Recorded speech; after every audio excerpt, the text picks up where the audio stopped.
Good morning. This is Sri Primo with a quick recap of the events that happened on May 15th. I could not do one for the day before, but let's quickly get down to the NBA first, where the Nuggets and the Thunder are now knotted at 3 games apiece. It just all comes down to Game 7. And for the Nuggets, who else is going to be the scorer? Jokic has like 29 points, but they had like 5 players in double digits, and that's one of the reasons where they were able to eke out that victory. And for the Thunder, Alexander uh, scored 32, but didn't get much support from the rest of the cast. And right now, the series goes back home and to Thunder, and let's see if they can wrap it up. As I mentioned, there's the other game between the Celtics and the Knicks will happen on Monday night.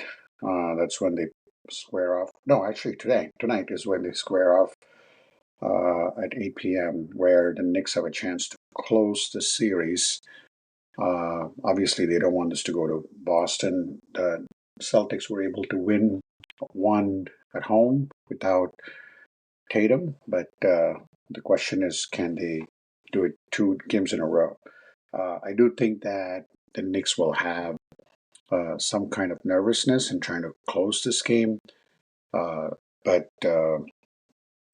I think the Celtics will be coming with no pressure right now, and the Knicks have all the pressure in the world. And let's go down to the Rome Italian Open, where the semifinal are set.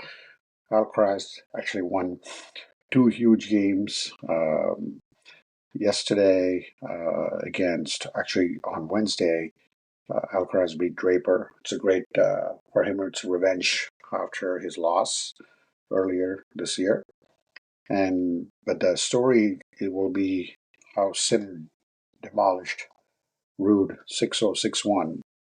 Rude is someone who recently just won the tournament. And so for Sinner to come and completely dismantle Rude is something sending a lot of signals to the rest of the tennis players that Sinner is back, the rest is not there, and he's ready for the French Open. And that's one surface he hasn't won yet, so he'll be gunning for that title. Meanwhile, a great impressive performance by Tommy Hurkacz.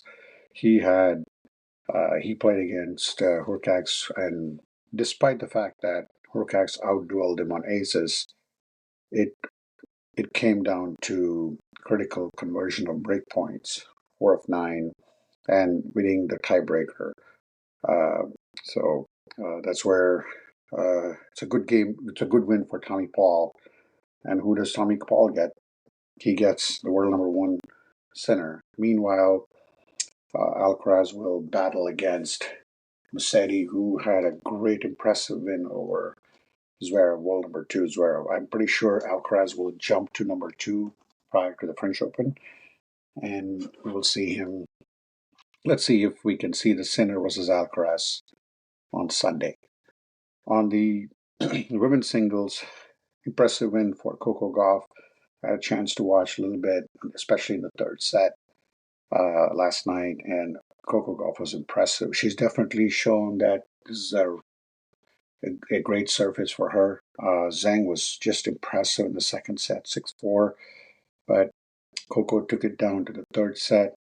One thing that Coco definitely needs to think about when she goes on to play Paulini is the number of double falls she had. She had 16 double falls in 3 sets. That is something which will not bode well, especially in a major or even in the final. So she definitely needs to fix it. There's something going on where she's not able to get. She's losing very critical points. So that's Coco Gauff will need to address that before that. On the other hand, Paolini beat the American Stearns 7-5, 6-1. Stearns is another player you want to watch, especially when we go to the French Open. So the final sport I wanted to cover was the PGA Championship. And the person who's now leading is Vegas. And he is right now -7. And then you got Gerard -5, Davis -5, and Donald. Well, a long time since we heard from Luke Donald. He's at -4. For our favorites, who we thought were going to be contending, Scotty Scheffler is now at 20th. He's at -2, which is just 5 paces off. And one thing about the scores, there's a good article in the Wall Street Journal about uh, the closing 3 holes in the PGA in the Quail Hollow. Those are the 16, 17, 18, which is both Dr. Dan and I refer to as the Green Mile. As far as there was some controversy that did come out yesterday, uh, both Xander Schauffele and Scotty Scheffler kind of questioned the PGA conditions. I think on the par 4 16th hole, which is their 7th of the day, both hit their drives to within feet of each other, center of the fairway. But what happened was they would never would benefit from their striped tee balls. So Scotty hooked the ball into the pond. Schauffele did the same. Rory also wound up making a double bogey there. The mud on the ball had cost Aaron second on the 16th. That's what Scotty claimed. And that definitely, especially the fact that they had there was a lot of rain um, prior to the rounds yesterday, the days before. So, but I think it's a rules decision that he felt was taken away from him. So something that we need to see. Maybe Schauffele and Scotty will shoot better. As for Rory, I mean, he's in a tough spot right now. He's 3 um, over, but that's not going to get it done, especially now he's like 10 strokes behind. And that's going to be a lot of challenges for him as well. Um, you did have, and then again, I saw like Colin Morikawa, who should have played safe. He was like 3 under, but then right now he lost a couple of strokes easily. DeChambeau is still at even. Schauffele is 1 over, as I mentioned. A lot of the favorites are right now are trying to make a move. But as far as the top players, Vegas, Gerard, Davis, and Donald, um, let's see if they are able to hold on to that lead on the second day. Aberg also was playing pretty well, but he had to took it bogey at the end as well. So that's where we are, guys. And with that, we wrap it up. Thanks again for listening. Hoping for a great PGA tournament today. Great women's final tomorrow between Goff and Paulini, and then the semifinals at the Italian Open today.